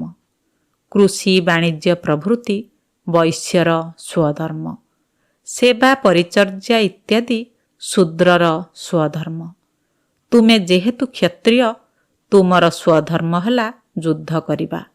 ତେଣୁ ତୁମେ ଉଠ, ଯୁଦ୍ଧ ପାଇଁ ପ୍ରସ୍ତୁତ ହୁଅ। ଅର୍ଜୁନ ପଚାରିଲେ, ଯଦି ଜଣେ ନିଜର ସ୍ୱଧର୍ମ ନ ପାଳେ ତେବେ କ'ଣ ହେବ? ଶ୍ରୀକୃଷ୍ଣ କହିଲେ, ସ୍ୱଧର୍ମକୁ ତ୍ୟାଗ କରିବା ବ୍ୟକ୍ତି ବି ନଷ୍ଟ ହୋଇଯାଏ। ସେ ଇହପର କୌଣସିଠାରେ ପ୍ରତିଷ୍ଠା ପାଏ ନାହିଁ। ଅର୍ଜୁନ ପଚାରିଲେ, ସ୍ୱଧର୍ମକୁ କିପରି ଭାବରେ ପାଳିବା ଉଚିତ? ଶ୍ରୀକୃଷ୍ଣ କହିଲେ, ସ୍ୱଧର୍ମକୁ ନିଷ୍କାମ ଭାବରେ ହିଁ ପାଳନ କରିବା ଉଚିତ। ଦେଖ, ଏଇ ସଂସାରରେ ମୋର କିଛି କର୍ତ୍ତବ୍ୟ ନାହିଁ, କିନ୍ତୁ ମୁଁ ଅନନ୍ତ କର୍ମ କରୁଛି। ମୁଁ ଯଦି କର୍ମ ନ କରିବି ତେବେ ମୋ ଦେଖାଦେଖି ସମସ୍ତେ ନିଷ୍କର୍ମା ହୋଇଯିବେ, ଫଳରେ ବିନାଶ ପ୍ରାପ୍ତ ହେବେ। ମୁଁ କିନ୍ତୁ ଯେତେ କର୍ମ କଲେ ମଧ୍ୟ ସେଗୁଡ଼ିକର ଫଳରେ ମୋର କୌଣସି ପ୍ରୟୋଜନ ନାହିଁ, କାରଣ ଏ ଜଗତରେ ମୋର କିଛି ପାଇବାକୁ ନାହିଁ। ଫଳ କାମନା ତ୍ୟାଗ କରି କର୍ମ କରୁଥିବାରୁ ମୁଁ କର୍ମ ଫଳରେ ଆବଦ୍ଧ ନୁହେଁ। ତେଣୁ ମୁଁ ସଦା ମୁକ୍ତ, ସଦା ଶାନ୍ତ। କର୍ମରେ ଏ ପ୍ରକାର କୌଶଳର ନାମ ହିଁ କର୍ମଯୋଗ। ହେ ଅର୍ଜୁନ, ତୁମେ କର୍ମଯୋଗୀ ହୋଇ କର୍ମ କଲେ କଦାପି ଫଳରେ ଆବଦ୍ଧ ହେବ ନାହିଁ। କର୍ମଯୋଗୀ ସକଳ କର୍ମକୁ ମୋଠାରେ ସମର୍ପଣ କରିଦିଏ। ତେଣୁ ତାର କୌଣସି କର୍ମ କରିବା ଆବଶ୍ୟକ ପଡ଼େ ନାହିଁ। ଅର୍ଜୁନ ପଚାରିଲେ, ଆପଣ ପ୍ରଥମେ କହିଲେ କର୍ମ କର, ପୁଣି ଏବେ କହୁଛନ୍ତି କର୍ମଯୋଗୀର କୌଣସି କର୍ମ କରିବା ଆବଶ୍ୟକ ନୁହେଁ। ଏ ଦୁଇଟି ମଧ୍ୟରୁ କେଉଁଟି ଠିକ୍? ଶ୍ରୀକୃଷ୍ଣ କହିଲେ, ମୁଁ କର୍ମ ତ୍ୟାଗ କରିବାକୁ କହିନାହିଁ, ମୁଁ କର୍ମ ଫଳ ତ୍ୟାଗ କରିବାକୁ କହିଛି। ପ୍ରକୃତରେ ସକଳ କର୍ମର କର୍ତ୍ତା ମୁଁ ଓ ଫଳ ଭୋକ୍ତା ମଧ୍ୟ ମୁଁ। ଲୋକ ଅହଙ୍କାର ଦ୍ୱାରା ଆବୃତ ହୋଇ ନିଜକୁ କର୍ତ୍ତା ବୋଲି ମନେକରି ବନ୍ଧନରେ ପଡ଼ିଥାଏ। ତେଣୁ ସକଳ କର୍ମ ମୋତେ ସମର୍ପଣ କରିଦେଲେ ତୁମର ଆଉ କର୍ତ୍ତବ୍ୟ ବୋଲି କିଛି ରହିବ ନାହିଁ। ତୁମେ ମୁକ୍ତ ହୋଇଯିବ। ଅର୍ଜୁନ ପଚାରିଲେ, ଆପଣ ପୂର୍ବରୁ କହିଲେ ଯେ ଆପଣଙ୍କର ଏ ଜଗତରେ କିଛି କର୍ତ୍ତବ୍ୟ ନାହିଁ, ତେବେ ଆପଣ ପୁଣି ମୋର ରଥରେ ସାରଥି ହେବା ରୂପକ ସାଂସାରିକ କର୍ମ କାହିଁକି କରୁଛନ୍ତି? ଶ୍ରୀକୃଷ୍ଣ କହିଲେ, ଯେତେବେଳେ ଜଗତରେ ଧର୍ମର ଗ୍ଲାନି ଘଟେ ଓ ଅଧର୍ମର ଅଭ୍ୟୁଦୟ ଘଟେ, ସେତେବେଳେ ମୁଁ ଅବତାର ଗ୍ରହଣ କରେ। ମୁଁ ଦୁଷ୍ଟମାନଙ୍କୁ ଦମନ କରିବା ପାଇଁ ଓ ସନ୍ଥମାନଙ୍କୁ ପାଳନ କରିବା ପାଇଁ ମାୟା ଦ୍ୱାରା ଦେହ ଧାରଣ କରେ। ମୂଢ଼ ଲୋକେ ମୋତେ ଚିହ୍ନି ନ ପାରି ସାଧାରଣ ମନୁଷ୍ୟ ବୋଲି ଭାବି ହେୟ ଜ୍ଞାନ କରନ୍ତି। କେବଳ ଯୋଗୀମାନେ ଦିବ୍ୟଜ୍ଞାନ ଫଳରେ ମୋତେ ଚିହ୍ନି ପାରନ୍ତି। ଅର୍ଜୁନ ପଚାରିଲେ, ମୁଁ ଦିବ୍ୟଜ୍ଞାନ ଲାଭ କରିବି କିପରି? ଶ୍ରୀକୃଷ୍ଣ ଉତ୍ତର ଦେଲେ, ଜ୍ଞାନ ଲାଭ ନିମନ୍ତେ ତୁମକୁ ସାଧନା କରିବାକୁ ପଡ଼ିବ। ତୁମେ ତତ୍ତ୍ୱଦର୍ଶୀ ଗୁରୁଙ୍କ ପାଖକୁ ଯିବ, ତାଙ୍କୁ ପ୍ରଣାମ କରିବ। ତାଙ୍କୁ ଉପଯୁକ୍ତ ସେବା ଦ୍ୱାରା ସନ୍ତୁଷ୍ଟ କରି ଯଥାର୍ଥ ପ୍ରଶ୍ନ ପଚାରିବ। ଗୁରୁ ସନ୍ତୁଷ୍ଟ ହେଲେ ତୁମକୁ ଦିବ୍ୟଜ୍ଞାନ ପ୍ରଦାନ କରିବେ। ଅର୍ଜୁନ କହିଲେ, ମୁଁ ଆପଣଙ୍କୁ ଗୁରୁ ବୋଲି ମାନି ଆପଣଙ୍କ ପାଦପଦ୍ମରେ ଶରଣ ପଶିଛି। ତେଣୁ ଆପଣ ମୋତେ ଦିବ୍ୟଜ୍ଞାନ ଉପଦେଶ ଦିଅନ୍ତୁ। ଶ୍ରୀକୃଷ୍ଣ କହିଲେ, ହେ ଅର୍ଜୁନ, ତେବେ ଭଲ କରି ଶୁଣ। ଏହି ବିଶ୍ୱ ଈଶ୍ୱରଙ୍କ ଦ୍ୱାରା ସୃଷ୍ଟ। ବୁଢ଼ିଆଣୀ ଯେପରି ନିଜ ପାଟିରୁ ସୂତା ବାହାର କରି ସେଥିରେ ଜାଲ ବୁଣି ତା ଉପରେ ରହିଥାଏ, ଈଶ୍ୱର ସେହିପରି ନିଜର ପ୍ରକୃତି ଦ୍ୱାରା ଏହି ବିଶ୍ୱକୁ ସୃଷ୍ଟି କରି ସେଥିରେ ଅବସ୍ଥାନ କରନ୍ତି। ଏହି ବିଶ୍ୱର ସୀମା ଅଛି, କିନ୍ତୁ ଈଶ୍ୱର ଅସୀମ। ସେ ଏହି ସସୀମ ବିଶ୍ୱରେ ସର୍ବତ୍ର ବ୍ୟାପୀ ରହିବା ସଙ୍ଗେ ସଙ୍ଗେ ଅସୀମକୁ ମଧ୍ୟ ବିସ୍ତୃତ। ତେଣୁ ତାଙ୍କୁ ପରମବ୍ରହ୍ମ କୁହାଯାଏ। ମୁଁ ସେହି ପରମବ୍ରହ୍ମଙ୍କର ଅବତାର। ଜ୍ଞାନୀମାନେ ମୋତେ ସାକାର ବ୍ରହ୍ମ ବୋଲି କହନ୍ତି।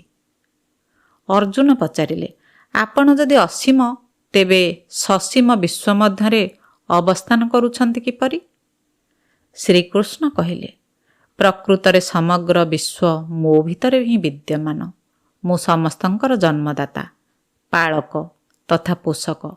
ଯେପରି ସକଳ ଗ୍ରହ ଓ ଉପଗ୍ରହ ସୌରମଣ୍ଡଳ ମଧ୍ୟରେ ଅବସ୍ଥିତ ହେବା ସଙ୍ଗେ ସଙ୍ଗେ ସୂର୍ଯ୍ୟଙ୍କୁ ଆଶ୍ରୟ କରି ରହିଛନ୍ତି ଏବଂ ସୂର୍ଯ୍ୟାଲୋକରେ ଆଲୋକିତ ହେଉଛନ୍ତି, ସେହିପରି ସକଳ ବିଶ୍ୱ ମୋ ଭିତରେ ମୋତେ ଅବଲମ୍ବନ କରି ତିଷ୍ଠି ରହିଛନ୍ତି।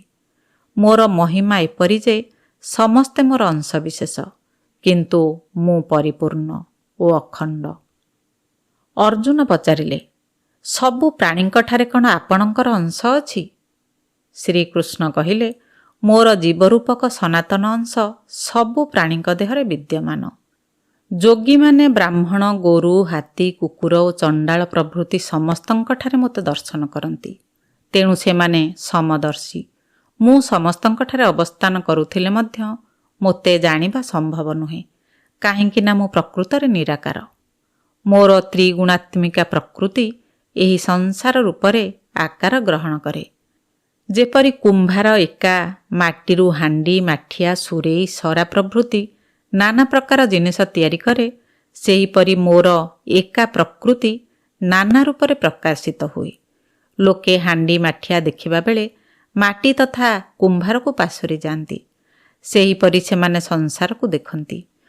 କିନ୍ତୁ ତାର ମୂଳପିଣ୍ଡ ପ୍ରକୃତି ଓ କର୍ତ୍ତା ମୋତେ ପାଶୋରି ଯାଆନ୍ତି। ଏହାକୁ କହନ୍ତି ମାୟା। ଏ ଜଗତରେ ସକଳେ ମୋର ମାୟାରେ ଆଦୃତ। ଅର୍ଜୁନ ପଚାରିଲେ, ଲୋକେ କିପରି ଭାବରେ ମାୟା ଦ୍ୱାରା ଆଦୃତ ହୋଇଥାନ୍ତି? ଶ୍ରୀକୃଷ୍ଣ ଉତ୍ତର ଦେଲେ, ଠିକ୍ ଚିତ୍ରପଟ ଦେଖିବା ପରି। ଚିତ୍ରପଟର ପରଦାରେ ନାନା ରଙ୍ଗର ତଥା ନାନା ଆକୃତିର ଛବି ଦେଖାଯାଏ।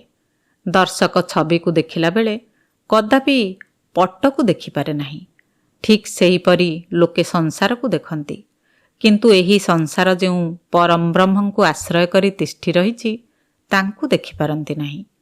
ଏହି କୌରବମାନେ ମାୟା ଦ୍ୱାରା ମୋହିତ ଥିବାରୁ ମୁଁ ସ୍ୱୟଂ ପରମ ବ୍ରହ୍ମ ହୋଇଥିଲେ ମଧ୍ୟ ମୋତେ ଚିହ୍ନି ପାରୁନାହାନ୍ତି।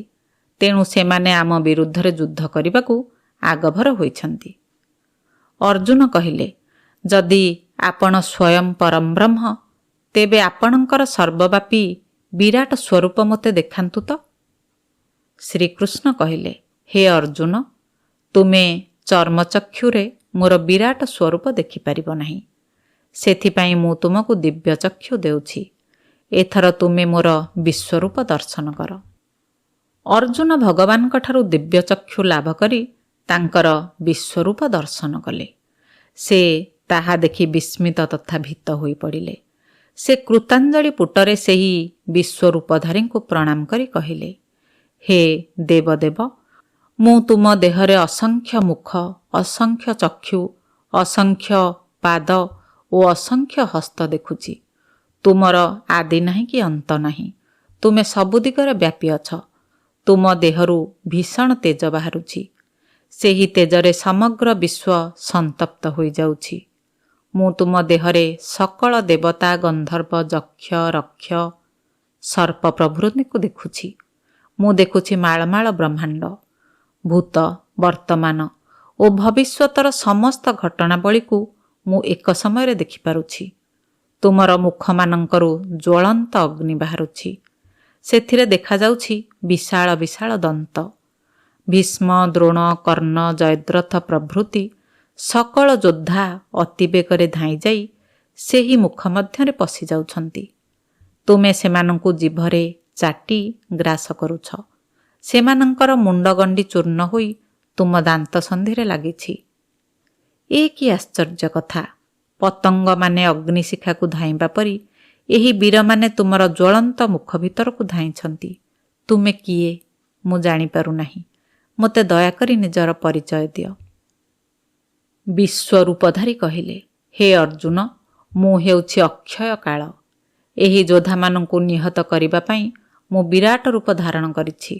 ତୁମେ ଏମାନଙ୍କୁ ମାର କି ନ ମାର, ଏମାନେ କେହି ଜୀବିତ ରହିବେ ନାହିଁ, କାରଣ ମୁଁ ଏମାନଙ୍କୁ ମାରିସାରିଛି। ହେ ସବ୍ୟସାଚୀ, ତୁମେ କେବଳ ନିମିତ୍ତ ମାତ୍ର ହୋଇ ଏମାନଙ୍କୁ ବଦ୍ଧ କର। ଅର୍ଜୁନ ସେହି ବିଶ୍ୱରୂପଧାରୀଙ୍କ ବଚନ ଶୁଣି ଖୁବ୍ ଭୟଭୀତ ହୋଇପଡ଼ିଲେ। ସେ ହାତ ଯୋଡ଼ି କହିଲେ, ହେ ପ୍ରଭୁ, ମୁଁ ବର୍ତ୍ତମାନ ନିଶ୍ଚିତ ଯେ ତୁମେ ହିଁ ଏ ସକଳ ବିଶ୍ୱର ସ୍ରଷ୍ଟା, ଆଦିଦେବ ଓ ପୁରାଣ ପୁରୁଷ। ତୁମେ ସମସ୍ତଙ୍କଠାରୁ ଶ୍ରେଷ୍ଠ। ତୁମେ ଏ ଜଗତର ସୃଷ୍ଟି, ସ୍ଥିତି ଓ ପ୍ରଳୟର କାରଣ। ମୁଁ ତୁମର ଏହି ମହିମା ଆଗରୁ ଜାଣିନଥିଲି। ତେଣୁ ମୁଁ ତୁମକୁ ସଖା ବୋଲି ଭାବି କେତେ ଥଟ୍ଟା ପରିହାସ କରିଛି। ସେହି ଅପରାଧ ପାଇଁ ମୁଁ ତୁମଠାରେ କ୍ଷମା ପ୍ରାର୍ଥନା କରୁଛି। ତୁମେ ମୋ ଉପରେ ପ୍ରସନ୍ନ ହୋଇ ମୋର ସବୁ ଦୋଷ କ୍ଷମା କରିଦିଅ। ମୁଁ ତୁମର ଏହି ଭୟଙ୍କର ରୂପ ଦେଖି ଆଉ ସମ୍ଭାଳି ପାରୁନାହିଁ। ମୁଁ ଦିଗ୍ବିଦିଗ ଜାଣିପାରୁନାହିଁ କି ସ୍ଥିର ହୋଇ ରହିପାରୁନାହିଁ। ତେଣୁ କୃପା କରି ମୋତେ ତୁମର ସୌମ୍ୟ ଚତୁର୍ଭୁଜ ରୂପ ଦେଖାଅ। ତାପରେ ଶ୍ରୀକୃଷ୍ଣ ନିଜର ବିଶ୍ୱରୂପକୁ ସମ୍ବରଣ କରି ଚତୁର୍ଭୁଜ ରୂପରେ ଉଭା ହେଲେ। ଆଃ! ପ୍ରଭୁଙ୍କର ଚତୁର୍ଭୁଜ ରୂପ କି ମନୋହର! ତାଙ୍କର ଚାରି ହାତରେ ଶଙ୍ଖ, ଚକ୍ର, ଗଦା, ପଦ୍ମ, ମୁଣ୍ଡରେ ରତ୍ନ ମୁକୁଟ, ହୃଦୟରେ କୌସ୍ତୁଭମଣି, ଗଳାରେ ଆଜାନୁଲମ୍ବିତ ମାଳା, ପରିଧାନ ଶୁକ୍ଲବସନ। ପ୍ରଭୁଙ୍କର ସେହି ମନୋହର ରୂପ ଦେଖି ଅର୍ଜୁନ ନିର୍ଭୟ ଓ ଆଶ୍ୱସ୍ତ ହେଲେ। ତାପରେ ପ୍ରଭୁ ପୁଣି ତାଙ୍କ ସାରଥୀ ଶ୍ରୀକୃଷ୍ଣ ରୂପରେ ଉଭା ହୋଇ ତାଙ୍କୁ କହିଲେ, ହେ ଅର୍ଜୁନ, ତୁମେ ମୋର ଏହି ଯେଉଁ ରୂପ ଦେଖିଲ, ତାହା ତୁମ ପୂର୍ବରୁ କେହି ଦେଖିନାହାନ୍ତି। ଦେବତାମାନେ ମଧ୍ୟ ଏହି ରୂପ ଦେଖିବାକୁ ଇଚ୍ଛା କରନ୍ତି। ତୁମେ ମୋର ପ୍ରିୟ ସଖା ହୋଇଥିବାରୁ ମୁଁ ତୁମକୁ ଏହି ରୂପ ଦେଖାଇଲି। ଏଥର ତୁମେ ଆଶ୍ୱସ୍ତ ହେଲ ତ? ଅର୍ଜୁନ ହାତ ଯୋଡ଼ି କହିଲେ, ପ୍ରଭୁ, ତୁମର କୃପା ଫଳରେ ମୁଁ ତୁମର ଦିବ୍ୟ ରୂପ ଦେଖିଲି। ସେଥିରେ ମୋର ଜନ୍ମ ଜନ୍ମାନ୍ତରର ପାପ ଦୂର ହୋଇଗଲା। ମୋର ଆଉ କୌଣସିଥିରେ ପ୍ରୟୋଜନ ନାହିଁ।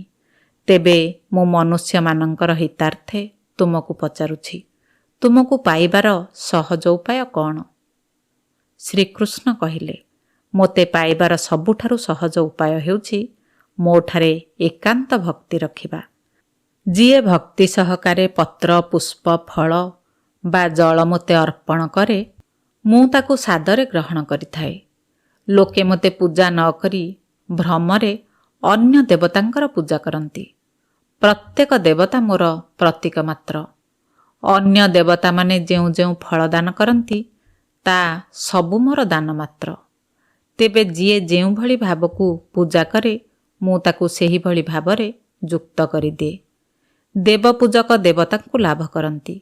ଯକ୍ଷ ରକ୍ଷର ପୂଜକ ଯକ୍ଷ ରକ୍ଷଙ୍କୁ ଲାଭ କରନ୍ତି। ଭୂତ ପ୍ରେତଙ୍କ ପୂଜକ ଭୂତ ପ୍ରେତଙ୍କୁ ଲାଭ କରନ୍ତି।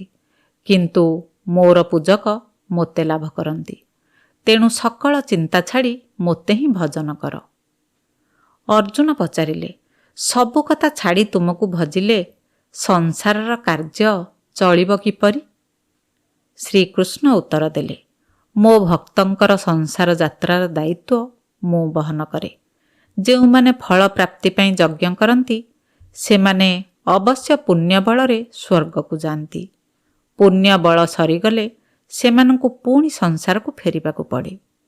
କିନ୍ତୁ ମୋ ଭକ୍ତକୁ ଆଉ ସଂସାରରେ ଜନ୍ମଗ୍ରହଣ କରିବାକୁ ପଡ଼େ ନାହିଁ, କାରଣ ସେ ମୋ ସ୍ୱରୂପରେ ଲୀନ ହୋଇ ମୁକ୍ତ ହୋଇଯାଇଥାଏ। ଅର୍ଜୁନ ପଚାରିଲେ, ଏ ସଂସାରର ସ୍ୱରୂପ କିପରି ଓ ତା ସହିତ ତୁମର ସମ୍ବନ୍ଧ କ'ଣ? ଶ୍ରୀକୃଷ୍ଣ ଉତ୍ତର ଦେଲେ, ଏ ସଂସାର ଗୋଟାଏ ଓଲଟା ଅଶ୍ୱସ୍ଥ ଗଛ ପରି। ଏହାର ମୂଳ ଉପରକୁ ଓ ଡାଳମାନ ତଳକୁ। ସର୍ବୋପରି ମୂଳରେ ଅଛି ମୁଁ, ଗଣ୍ଡିରେ ଅଛନ୍ତି ପରମେଷ୍ଟି ବ୍ରହ୍ମା। ଏହି ଗଛର ଡାଳପତ୍ର ହେଉଛି ସଂସାର। ଶ୍ରୀକୃଷ୍ଣ କହି ଚାଲିଲେ, ଏ ସଂସାର ଚିରସ୍ଥାୟୀ ନୁହେଁ, ତାହା କ୍ଷଣସ୍ଥାୟୀ। ତେଣୁ ତାକୁ କ୍ଷର ପୁରୁଷ କହନ୍ତି। ମୋର ତ୍ରିଗୁଣାତ୍ମିକ ପ୍ରକୃତି ଏହି ସଂସାରର ସୃଷ୍ଟିର କାରଣ। ତାହାର କ୍ଷୟ ନାହିଁ, ତେଣୁ ତାକୁ ଅକ୍ଷର ପୁରୁଷ କୁହାଯାଏ। ମୁଁ ଏହି କ୍ଷର ପୁରୁଷ ଓ ଅକ୍ଷର ପୁରୁଷଙ୍କଠାରୁ ଊର୍ଦ୍ଧ୍ୱରେ ଅବସ୍ଥିତ। ତେଣୁ ମୋତେ କହନ୍ତି ପୁରୁଷୋତ୍ତମ ବୋଲି। ପ୍ରଳୟ ସମୟରେ ଏ ସକଳ ସଂସାର ମୋଠାରେ ଲୀନ ହୋଇଯାଏ।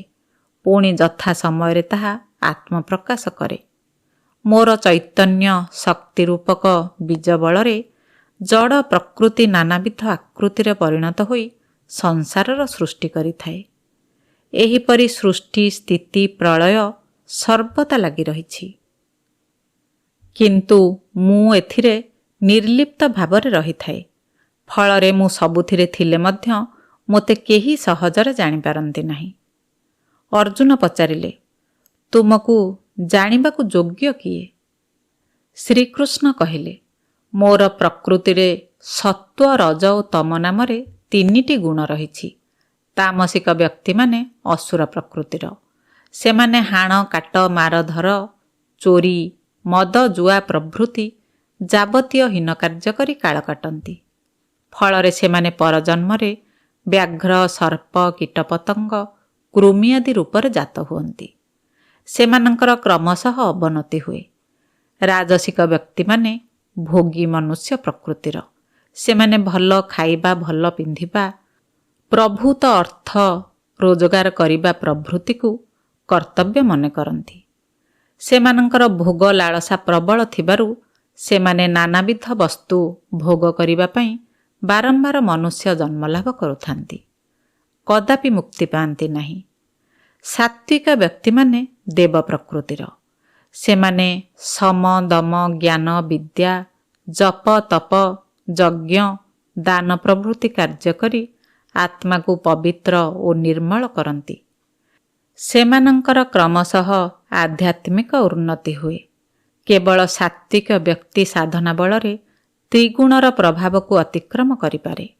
ସେ ଯେତେବେଳେ ନିଜେ ତ୍ରିଗୁଣାତୀତ ହୋଇଯାଏ ସେତେବେଳେ ମୋତେ ଲାଭ କରେ, କାରଣ ମୁଁ ନିର୍ଗୁଣ ଅଟେ। ଏଣୁ କେବଳ ସାତ୍ତ୍ୱିକ ତଥା ଦେବସୁଲଭ ଗୁଣ ବିଶିଷ୍ଟ ବ୍ୟକ୍ତି ହିଁ ମୋତେ ଜାଣିବା ପାଇଁ ଯୋଗ୍ୟ। ଅର୍ଜୁନ ପଚାରିଲେ, ମୁଁ କ'ଣ ତୁମକୁ ଯଥାର୍ଥ ଭାବରେ ଜାଣିବା ପାଇଁ ଯୋଗ୍ୟ? ଶ୍ରୀକୃଷ୍ଣ କହିଲେ, ନିଶ୍ଚିତ। ତୁମେ ଦୈବୀ ସୁଲଭ ଗୁଣଯୁକ୍ତ ହୋଇ ଜନ୍ମ ହୋଇଛ। ଏହା ତୁମର ଜନ୍ମ ଜନ୍ମାନ୍ତରର ତପସ୍ୟାର ଫଳ। ତୁମର ଓ ମୋର ବହୁ ଜନ୍ମ ଅତୀତ ହୋଇଗଲାଣି। ତୁମେ ସେସବୁ ଭୁଲି ଯାଇଛ, କିନ୍ତୁ ମୁଁ ସେସବୁ ଜାଣେ, କାରଣ ମୋର ଜ୍ଞାନ ମାୟାରେ ଆବୃତ ନୁହେଁ। ବହୁ ଜନ୍ମର ସାଧନା ଫଳରେ ଯୋଗୀ ଏ ସକଳ ସୃଷ୍ଟି ବାସୁଦେବ ବୋଲି ଅନୁଭବ କରେ। ସେହି ବାସୁଦେବ ହେଉଛନ୍ତି ମୁଁ। ଅର୍ଜୁନ ପଚାରିଲେ, ଯୋଗୀ କିପରି ଆଚରଣ କରନ୍ତି? ଶ୍ରୀକୃଷ୍ଣ କହିଲେ, ଯୋଗୀଙ୍କର ପ୍ରଥମ କାର୍ଯ୍ୟ ହେଲା ମନକୁ ସ୍ଥିର କରିବା। ସ୍ଥିର ମନ ଇନ୍ଦ୍ରିୟମାନଙ୍କୁ ବଶୀଭୂତ କରେ। ଫଳରେ ଯୋଗୀର ଇନ୍ଦ୍ରିୟ ଲାଳସା ନଷ୍ଟ ହୋଇଯାଏ। ତା ପାଇଁ ଶତ୍ରୁ, ମିତ୍ର, ମାଟି, ସୁନା ସବୁ ସମାନ। ସେ ଇଷ୍ଟ ଲାଭରେ ଖୁସି ବା ଅନିଷ୍ଟ ଲାଭରେ ଦୁଃଖୀ ହୁଏ ନାହିଁ। ସେ ଭୋଗ ଲାଳସା ପଛରେ ଧାଏଁ ନାହିଁ। ସେ ସର୍ବଦା ଶାନ୍ତ ଓ ଅବିଚଳିତ ଚିତ୍ତ। ସେ ଚିତ୍ତକୁ ମୋଠାରେ ସମାହିତ କରି ଏକ ଲୟରେ ମୋତେ ଭଜୁଥାଏ। ଯେତେବେଳେ ତାର ମନ ମୋଠାରେ ସମ୍ପୂର୍ଣ୍ଣ ଏକାଗ୍ର ହୋଇଯାଏ ସେ ଦିବ୍ୟ ଜ୍ଞାନ ଲାଭ କରେ। ତଦ୍ୱାରା ମୋର ପରମ ତେଜମୟ ସ୍ୱପ୍ରକାଶ ସଚ୍ଚିଦାନନ୍ଦ ସ୍ୱରୂପ ଦର୍ଶନ କରେ। ତାପରେ ସେ ସେଥିରେ ତନ୍ମୟ ହୋଇ ଜୀବନ୍ମୁକ୍ତ ହୋଇଯାଏ। ଅର୍ଜୁନ ପଚାରିଲେ, ଯେଉଁ ଯୋଗୀ ସମ୍ପୂର୍ଣ୍ଣ ସିଦ୍ଧି ପାଏ ନାହିଁ ତାର କି ଦଶା ହୁଏ? ଶ୍ରୀକୃଷ୍ଣ କହିଲେ, ଅର୍ଦ୍ଧ ସାଧନ କରିଥିବା ଯୋଗୀର ସାଧନା ବ୍ୟର୍ଥ ହୁଏ ନାହିଁ। ସେ ପୁନର୍ବାର ଜ୍ଞାନୀଜନ ଗୃହରେ ଜନ୍ମଲାଭ କରି ସାଧନା କରି ସିଦ୍ଧି ଲାଭ କରେ। ମୋତେ ଆଶ୍ରୟ କରିଥିବା ଲୋକ ଅବଶ୍ୟ ମୋତେ ପାଏ। ଯେଉଁ ଜନ୍ମରେ ସେ ପରମ ଯୋଗୀ ହୋଇଯାଏ ସେହି ଜନ୍ମରେ ତାର ଦିବ୍ୟ ଜ୍ଞାନ ଲାଭ ହୁଏ। ଅର୍ଜୁନ ପଚାରିଲେ, ମୁଁ କେବେ ପରମ ଯୋଗୀ ହେବି? ଶ୍ରୀକୃଷ୍ଣ କହିଲେ, ହେ ଅର୍ଜୁନ, ତୁମେ ଏଇ ଜନ୍ମରେ ମୋତେ ସଖା ରୂପରେ ଲାଭ କଲ ଓ ମୋର ବିଶ୍ୱରୂପ ଦର୍ଶନ କଲ। ତେଣୁ ତୁମେ ଯୋଗୀମାନଙ୍କ ମଧ୍ୟରେ ଶ୍ରେଷ୍ଠ। ତୁମେ ନିଶ୍ଚିତ ମୋକ୍ଷ ଲାଭ କରିବ। ମୁଁ ସକଳ ପ୍ରାଣୀଙ୍କ ହୃଦୟରେ ଅଧିଷ୍ଠିତ ହୋଇ ମାୟା ବଳରେ ତାଙ୍କୁ ମୋହିତ କରି ସଂସାର କାର୍ଯ୍ୟରେ ଲିପ୍ତ ରଖିଛି। ଯୋଗୀ ଜ୍ଞାନ ଦ୍ୱାରା ମୋହକୁ ଅତିକ୍ରମ କରି ମୋତେ ଜାଣିପାରେ, କିନ୍ତୁ ସାଧାରଣ ମନୁଷ୍ୟ ମୋତେ ଜାଣିପାରେ ନାହିଁ। ହେ ଗୁଡ଼ାକେଶ, ତୁମେ ମୋହରୁ ମୁକ୍ତ ହେଲେ ତୁମ ହୃଦୟରେ ମୋତେ ଅବସ୍ଥାନ କରୁଥିବାର ଅନୁଭବ କରିପାରିବ। ଏଣୁ ସକଳ ଧର୍ମ ପରିତ୍ୟାଗ କରି ମୋଠାରେ ହିଁ ଶରଣ ପଶ। ତାହେଲେ ତୁମକୁ ପାପ ସ୍ପର୍ଶ କରିପାରିବ ନାହିଁ। ତୁମେ ଶୋକ କର ନାହିଁ। ହୃଷିକେଶ ଏପରି କହିସାରି ଅର୍ଜୁନଙ୍କୁ ପଚାରିଲେ, ହେ ଧନଞ୍ଜୟ, ତୁମର ଏଥର ମୋହ ଭାଙ୍ଗିଲା ତ? ଅର୍ଜୁନ କହିଲେ, ଅବଶ୍ୟ ପ୍ରଭୁ, ତୁମ ଅନୁଗ୍ରହରୁ ମୋର ସକଳ ସନ୍ଦେହ ତୁଟିଗଲା ଓ ମୋହ ଦୂର ହୋଇଗଲା। ମୋର ମତି ସ୍ଥିର ହୋଇଗଲା। ମୁଁ ଏଥର ନିଶ୍ଚୟ ତୁମ ବଚନ ପାଳି ଯୁଦ୍ଧ କରିବି। ଏହିପରି କହି ଅର୍ଜୁନ ବୀର ଦର୍ପରେ ଗାଣ୍ଡିବ ଧନୁ ଧାରଣ କରି କପିଧ୍ୱଜ ରଥରେ ଯୁଦ୍ଧ କରିବା ପାଇଁ ଦଣ୍ଡାୟମାନ ହେଲେ।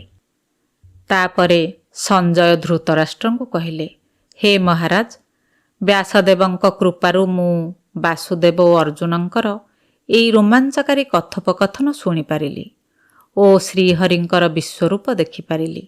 ବାସ୍ତବିକ ସେହି ବିଶ୍ୱରୂପ ଅଦ୍ଭୁତପୂର୍ବ ଓ ଅଶ୍ରୁତପୂର୍ବ।